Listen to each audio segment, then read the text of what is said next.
Agora, a gente estava falando aqui de como, eu falei, na verdade, de como a gente gosta, como Brasil, como Estado, de consertar uma pontinha aqui, sendo que o problema é estrutural e às vezes estruturante. Um exemplo também, olha como é que é feita a escolha dos ministros do STF. É feita assim, assim, assado. O problema não é esse, o problema é mais atrás. O problema é como a gente coloca o cara lá. Todo mundo sabe que a sabatina é de mentirinha, todo mundo sabe que o notório saber jurídico é mais importante ser meu amigo do que ter um notório saber e por aí vai. Então, os problemas eles vêm antes o cara ele fica lá até 75 anos e aí não pode. Não, o problema é antes disso daí. Nesse sentido, como é que você, que manja de economia, qual que é o problema estrutural do Brasil do ponto de vista de arrecadação? Cara, do meu ponto de vista, que não sou economista, nada disso. A gente tá pegando dinheiro do lugar errado. Eu acho muito cruel o imposto sobre o consumo, sabe? E aí a gente vai ter que ir arrumandinho as coisas, porque a gente tem a mania de não resolver o problema estrutural, porque a gente não quer fazer o sacrifício que precisa ser feito pra coisa daqui a 10 anos estar legal. Até porque não dá voto, lá. Então, imaginando o Brasil ideal do ponto de vista, que tem alguma mudança estrutural que tu faria do ponto de vista de arrecadação, já que é essa posição que tu tá? Eu vou te mandar, o teu conhecimento, 2 relatórios que eu recebi, um do FMI e um da OCDE, sobre a maior reforma tributária já feita no Brasil, que nós fizemos. Nós concluímos. Uma reforma que levou 3 anos para ser feita, porque dependia de uma emenda constitucional e 2 leis complementares. Ela está chancelada, ela está pronta e entra em vigor a partir de 1º de janeiro, porque tem um sistema de informática digital, vai ser toda digitalizada, é 150 vezes maior que o PIX, o sistema tributário brasileiro, 150 vezes maior que o PIX. E é dentro do SERPRO, com toda a segurança, um data center fechado e tal. Por que o que você fala é importante?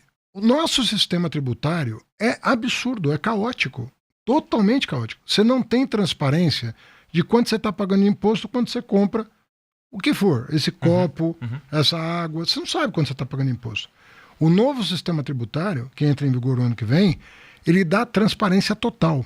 E é uma única legislação para estados, municípios e União. A mesma jurisprudência, o mesmo entendimento, a mesma base de cálculo, tudo igual. É uma revolução que o Brasil vai viver. E nós vamos tomar um susto com o seguinte: nós pagamos muito mais imposto sobre consumo do que impostos de renda, por exemplo. Sim. Quando no mundo desenvolvido, verdade. Até porque é justo, você paga menos imposto sobre consumo e mais imposto sobre a renda, sobre patrimônio, em alguns casos e tal. Né? Tem lugares que até exorbitam as alíquotas. E são heranças, né? Herança e tal, que no Brasil é uma das mais baixas do mundo. Mas para a sociedade conseguir fazer isso, ela precisa saber o que está acontecendo. Sim. E ela vai saber. Ela vai saber o que está acontecendo. Foi a maior reforma tributária já feita. A outra coisa que nós... Então, o teu objetivo, pelo que eu estou entendendo aqui com outras palavras, quando rolar, eu vou comprar essa água, eu vou olhar a parada e vou ficar puto e vou querer que tenha... Não, eu vou falar... Não, uma reforma. Não, você vai falar o seguinte, pô. O que precisa fazer para eu pagar menos imposto sobre essa água, né? Para cobrar de quem pode pagar sobre a renda? Porque também o imposto de renda no Brasil é uma loucura, porque até isso recai sobre o trabalhador, né? Recai sobre a base da pirâmide. É a primeira vez que a gente isenta de imposto de renda quem ganha até R$5.000. Muita gente prometeu, mas só nós cumprimos. Muita gente prometeu. Bolsonaro prometeu. Mas nós chegamos nos 5 mil de isenção do imposto de renda. Até 7.350, o cara vai pagar um pouquinho menos, está pagando um pouquinho menos do que pagava antes da aprovação da lei. Isso já está em vigor. Você pegar o seu olerite de janeiro, trabalhador seletista, você vai ver que o desconto do imposto de renda diminuiu. Se você ganha até R$7.350. Até 5 mil você não paga, você já não está pagando. Até 7.350 você está pagando um pouco menos do que pagaria. É a primeira vez que se faz isso. E nós fizemos isso cobrando do andar de cima, que não pagava. Você acredita que tinha gente que ganhava 1, 2, 5, 10 milhões de reais e pagava uma alíquota de imposto de renda efetiva de 2,5%? Nós fixamos uma alíquota mínima de 10% para essa turma que ganha mais de 1 milhão. Para eles compensarem o que eu vou deixar de arrecadar da base da pirâmide. E cobre? Cobre. Só para você ter uma ideia, Igor, de quando o presidente Lula assumiu para cá, nós isentamos de imposto de renda 20 milhões de brasileiros. E reduzimos o imposto de renda de mais 5. Isso ao longo desse último mandato. Ao longo dos 4 anos. A próxima coisa que eu te pergunto é, por que esse do imposto de renda dos caras só no ano eleitoral? Não foi no ano eleitoral. Foi o cronograma. Era o seguinte, depois de aprovar o imposto sobre consumo, que é o mais difícil, porque exigiu uma emenda constitucional e 2 leis complementares. E combinar com todo mundo. Combinar com todo mundo. Era muito mais trabalhoso e muito mais importante. Você acabou de falar que o político só pensa em voto. Nós fizemos um trabalho que não dá voto. Durante 3 anos, nós fizemos um trabalho que não dá voto.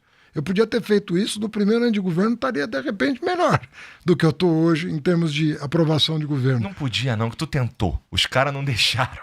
Não, mas é um trabalho de convencimento. Claro que é fácil. Claro que é. Não é. Eu tenho certeza que não é fácil. Você ir mandando pro Congresso as coisas, o cara vai aprovando porque você... Tem gente lá, a sensação que eu tenho é que tem gente lá que chegou do Haddad, não quero. E o contrário também. Né? É verdade. E o contrário também. Mas eu quero te dizer que o Congresso, a pauta econômica, ela foi toda votada pelo Congresso. Do jeito que nós queríamos, não, por isso que existe Congresso. Senão você fecha o Congresso claro. e faz do teu jeito.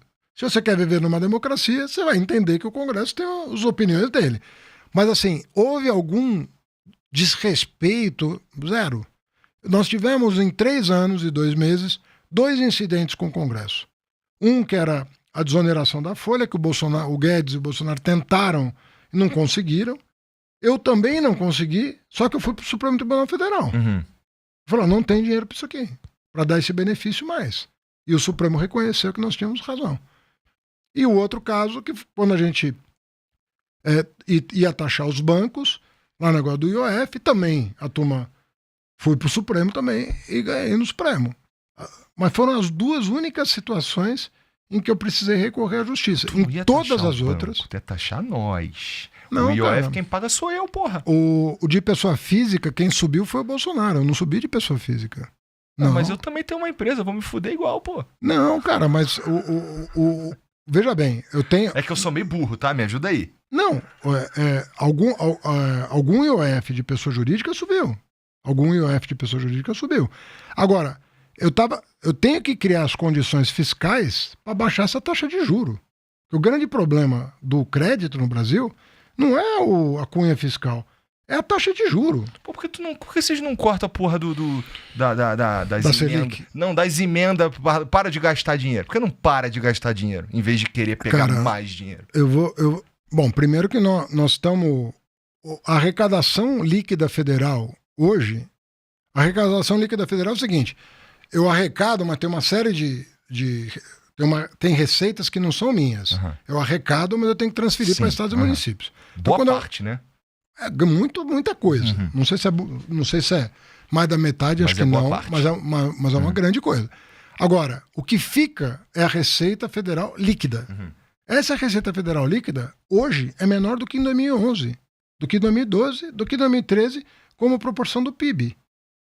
E naquela época, nós não tínhamos uma série de despesas que nós temos hoje. Uma série de despesas que cresceram de lá para cá, não tem fonte de financiamento. Então, nós encontramos uma situação em que o déficit previsto para o primeiro ano do governo Lula, na lei orçamentária encaminhada pelo Bolsonaro, se juntar a lei que ele encaminhou, mais o que faltou no orçamento, para pagar Bolsa Família. Você lembra que às vezes as pessoas são uma tecnicalidade. O Bolsonaro ficou com medo de perder a eleição.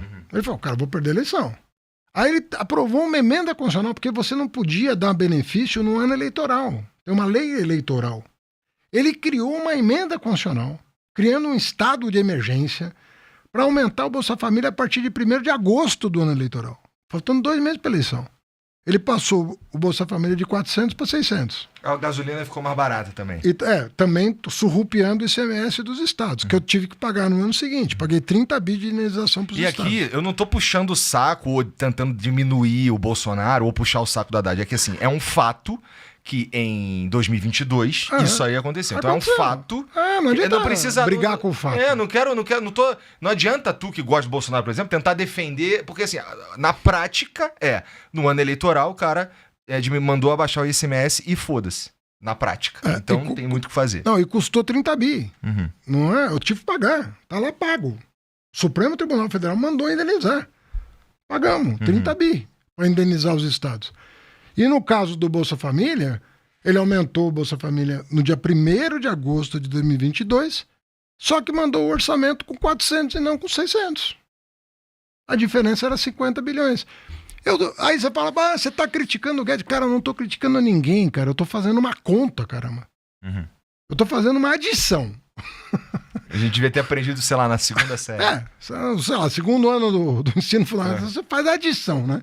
Eu não estou criticando, não estou querendo aqui bater boca com ninguém. Eu estou dizendo, olha, se você pegar o orçamento que foi encaminhado para a Câmara em 2022 para 2023, somar o Bolsa Família, que não estava, a diferença só, não é todo o Bolsa Família, é o que faltava para os 600, mais o que faltava do calote e do precatório, que também é outro fato. Não tenho culpa que aprovaram uma PEC para dar calote e precatório. Eu tinha um déficit previsto de 160 bi para o ano seguinte. Esse é o caso, entendeu? Você é maluco. E aí... Olha o cargo que o cara aceita, irmão. Eu tenho que pagar a conta que o meu oponente político fez. Caralho, cara. E aí, eu vejo às vezes no jornal, assim, o Haddad tá culpando. Eu falei, cara, eu não... Você não deve ter me visto mencionar o nome do Paulo Guedes nesses 3 anos. E nem ele o meu. Eu não trato desse assunto. Às vezes eu falo do Bolsonaro, porque ele é o responsável. E você quer saber? Ele fez isso à revelia da área econômica. O Bolsonaro. Faz sentido. É apenas um comando e pronto. Né? Ele falou, eu não vou perder essa eleição. A PEC foi apelidada pelo Paulo Guedes, tá nos jornais, não sei o que estou vendo, de PEC kamikaze. Aí ele tomou um puxão de orelha e ele reapelidou a PEC de PEC das bondades. Mas ele sabia o que estava acontecendo. Ele é um cara que sabe fazer conta. Ele é um economista bem formado, o Paulo Guedes. E sabia que aquilo ia dar problema. Mas não conseguiu evitar por pressão política. Eu responsabilizo ele? Não, o governo fez isso. Agora, ele não ganhou a eleição. Porque se ele ganhasse a eleição, ele ia ter que pagar a conta. Mas ele não ganhou, quem está pagando somos nós, né? Então, às vezes eu fico vendo assim, a imprensa tentando... como se fosse um fla-flu de narrativa. Falei, cara, tem fla-flu de narrativa, isso aí é da política, mas aqui não tem nada de narrativa, isso aqui é uma conta. O cara vem e me contesta. Não teve calote de precatório. Beleza. Não, tava lá os R$600 do Bolsa Família. É uma contestação. Agora, tem que vir com o número, tem que vir com o documento, tem que vir com a lei. Porque senão, a verdade nunca vai... Fica difícil, né? Fica muito difícil, porra. Então, às vezes o que eu vejo, Igor, é assim... Cara, o que chateia um pouco na política hoje é o seguinte, antigamente, tá aqui um documento, tá aqui outro. Hoje em dia, esse documento é falso, esse não sei o quê. Não, você tá inventando. Cara, eu tô trabalhando com dado oficial, não trabalho de outro jeito. Eu trabalho com dado oficial. Até porque se eu falar uma coisa aqui que... Quantas pessoas estão me assistindo agora? Exato, vai chegar amanhã, tem os caras reclamando, falando no jornal de não sei aonde, que o Haddad falou uma loucura. 300 caras. Mas sabe o que acontece nesses casos? Quando eu falo, olha, tinha 60 bi de déficit no projeto de lei orçamentária. Faltava 50 do Bolsa Família. E faltava 44 de precatório. Quando eu falo isso, sabe o que acontece no dia seguinte, nos jornais? Nada. Não acontece nada. Então fica assim, a minha palavra voando, assim, e não acontece nada. Ninguém chega e fala, quero um debate com a Haddad. Porra, seria legal. Vamos fazer um debate. Escolhe ali alguém do lado de lá que foi ministro da Fazenda, e eu debato. Publicando, não tem problema. Eu vou arrumar isso, hein, cara. Arruma. Então tá. Seria muito bom, porque assim, não é pra ganhar ou perder o debate, é pra esclarecer. É isso. Fala, eu tô mentindo falando isso. E aí bota um cara pra conferir lá. E precisa ser... só um parênteses aqui, é que se a gente for conseguir, se eu conseguir construir isso daí, eu tomarei o cuidado de ter pessoas intelectualmente honestas, sabe? Que é pra fugir daquilo que você tá falando, que é o cara, ele sabe que é verdade, mas ele não vai admitir nunca porque tá do outro lado, entendeu? É isso. E o legal, assim, gente que fala assim, pô, esse número que o Haddad tá usando tá errado. E falar pra mim, eu falo, tá errado? Tá... Eu posso me equivocar. Não sou é um ser humano, é um cara. Mas é um debate que vai construir a solução dos problemas do país. E não um bate-boca que ninguém vai saber o que está acontecendo. Jogar papo com torcida. E tudo que eu quero é que as pessoas saibam, entendeu? Que nós estamos fazendo um esforço, né? E que vai ter que ser continuado. Agora, eu te garanto que quem sentar lá na minha cadeira, fizer o esforço que eu fiz esses 3 anos, fazendo reformas estruturais importantes, eu estou falando da maior reforma tributária de todos os tempos, né? Cortar os gastos tributários, os penduricalhos, não sei o que, continuar nessa toada. O Brasil vai continuar vendo recorde na Bolsa, recorde de emprego, baixa inflação, que é o que nós temos hoje. É a menor inflação em 4 anos da história, é a menor taxa de desemprego da série histórica, né? O dólar está lambendo 5,10, a Bolsa está 190, e assim a gente vai construindo, entendeu? Agora, se você não senta para conversar e não tem o problema em rever posição, você pode me convencer, falar, cara, você está falando uma coisa aqui que não confere. Eu falo, puta, é verdade, só que eu errei. Não tenho nenhum problema com isso, cara. Nenhum problema com isso. Que bom, que bom.